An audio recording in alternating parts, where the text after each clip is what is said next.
پہلے دہشت گرد جو آئینی دہشت گرد تھا پہلا ایوب خان، یہ اس کے پوتے صاحب ہوتے ہیں، اور ان کو بولتے وقت کچھ خیال ہی نہیں رہتا کہ انہوں نے کیا بولنا ہے اور کیا نہیں بولنا اور کیا بول رہے.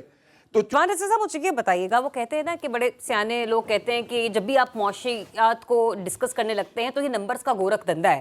اب جیسے کہ کہا گیا کہ جو پاکستان میں افراط زر ہے وہ 38% سے کم ہو کر 2.4% پر آ گئی ہے، یہ حکومت کا دعویٰ ہے، یعنی کہ 2.5%. پہ اب میں اس کو کیسے کنسیڈر کروں؟ 38 کا 2.5% لوں، یا پھر میں یہ کہہ لوں کہ مہنگائی کم ہوئی ہے، یا پھر مہنگائی بڑھنے کی رفتار کم ہوئی ہے؟ کیونکہ ایسا تو نہیں ہے کہ جو 38 روپے میں چیز ملتی تھی اب وہ 2.5 روپے میں مل رہی ہو، یا کتنے اور پیسوں میں مل رہی ہو. ذرا اس کو تھوڑا سا ڈیفائن کریں. جی میں اس کو ڈیفائن کرتا ہوں، لیکن میں ایک جاہل آدمی نے ابھی ایک فگر بولتا ہے جس کی آپ نے ٹویٹ چلائی ہے، تو میں چاہ رہا ہوں اس کو کریکٹ کر دوں. اس نے کہا ہے کہ پچھلے 4 سال کے اندر یا 3 سال کے اندر 20 لاکھ لوگ پاکستان سے گئے ہیں، اور جو ساتھ میں 27 ارب ڈالر لے کے گئے ہیں. اس جاہل کے بچے کو یہ نہیں پتا کہ ہمارے بچے ون کرتے ہیں اسکالرشپ، کمپیٹ کرتے ہیں.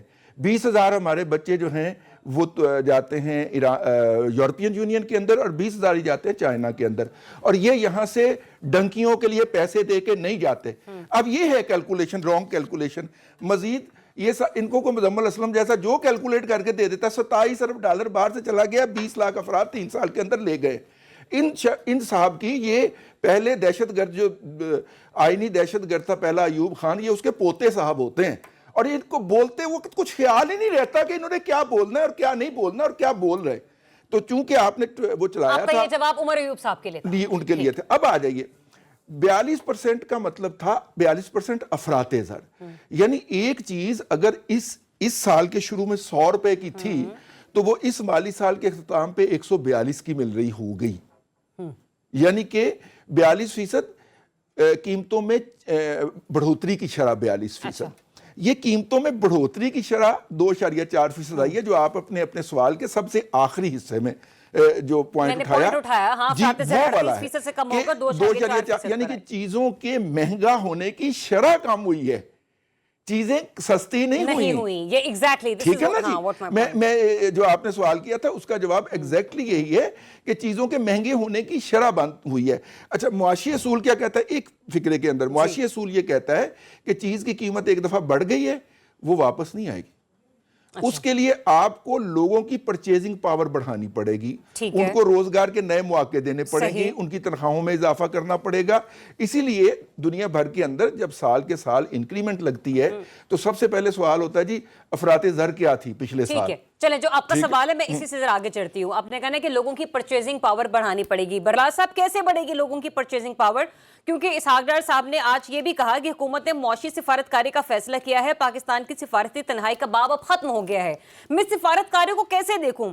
جب ہم نے دورے کرنے ہوتے تھا ازبکستان جا رہے ہیں، قازقستان جا رہے ہیں، بیلاروس جا رہے ہیں، یا وہاں والے یہاں پر آ رہے ہیں، اور جب ہم نے قرضے معاف کروانے ہیں تو چائنا جا رہے ہیں، سعودی عرب جا رہے ہیں، UAE جا رہے ہیں. یہ کیسی آپ کو معاشی سفارتکاری نظر آ رہی ہے؟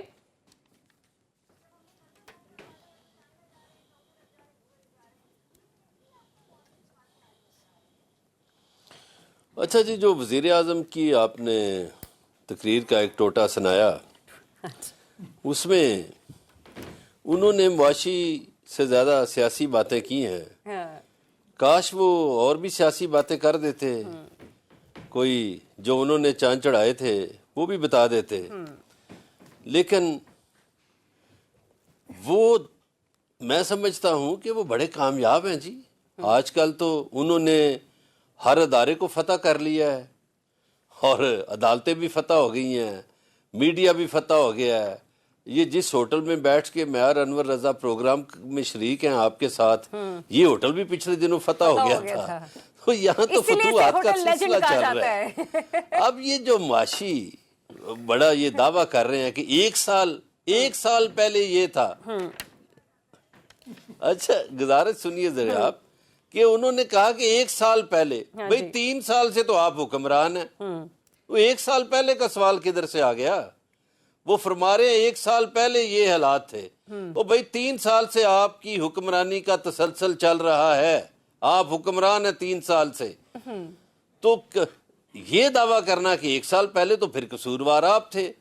گزارش یہ ہے کہ یہ فگرز پڑھنے سے یا یہ چیزیں بیان کر، آپ جائیں نا، آپ لاہور میں ہیں، آپ پچھرا میں چلی جائیں، آپ لبرٹی میں چلی جائیں، نارکلی میں چلی جائیں، لوگوں سے پوچھ لیں کہ ان کی قوت خرید بڑھ گئی ہے. اسی طرح انور رضا صاحب سے میں کہوں گا وہ جائیں ادھر کراچی کمپنی چلے جائیں، آپ پارا چلے جائیں یا سپر جناح سپر چلے جائیں، پوچھیں لوگوں سے. کسی کو تارک لوگ روڈ بھی کہا خودکشیاں کر رہے ہیں. اور پچھلے دنوں ہائی کورٹ میں کے ہاتھے میں ہوئی ہے خودکشی سامنے. ٹھیک ہے، کسی کو چلو تارک روڈ بھی چلے جائیں، میرا اس سے میں کہتا ہوں حیدرآباد میں چلے جائیں، جہاں بھی کوئی جائے. تو لوگوں کے پاس تو بیچاروں کے چیزیں خریدنے کیا، اپنے بچوں کی فیسیں دینے کے لیے پیسے نہیں ہیں. تو پرچیزنگ پاور انہوں نے جو بڑھائی ہے وہ سامنے ہے.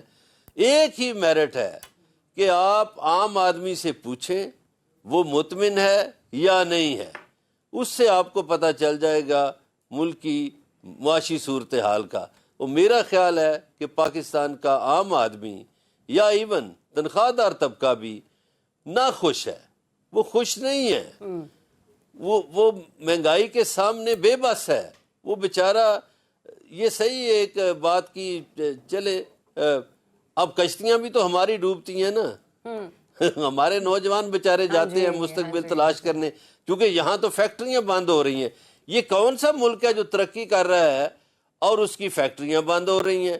یہ کون سا ملک ہے جو 3 سال ہو گئے ہیں اور روزانہ ہمیں نوید سنائی جاتی ہے کہ وہ جی زریاب کی طرف سے 2 ارب ڈالر آ رہا ہے، انور رضا صاحب کی طرف سے 4 ارب ڈالر آ رہا ہے، رضی صاحب کی طرف سے 6 ارب ڈالر آ رہا ہے، اور طاہر ملک صاحب کی طرف سے پتہ نہیں 7 ارب ڈالر آ رہا ہے. ایک دھیلا نہیں آیا، ایک دھیلا نہیں آیا. ایگزیکٹلی جس کا میں نے تذکرہ پروگرام کے پہلے سیگمنٹ میں بھی کیا کہ 200 کے قریب سر ایم او یو سائن ہو چکے ہیں، مختلف منصوبوں پر دستخط ہو چکے ہیں، لیکن مجال ہے کہ کوئی ایک صوبہ بھی منصوبہ بھی پروان چڑھا ہو.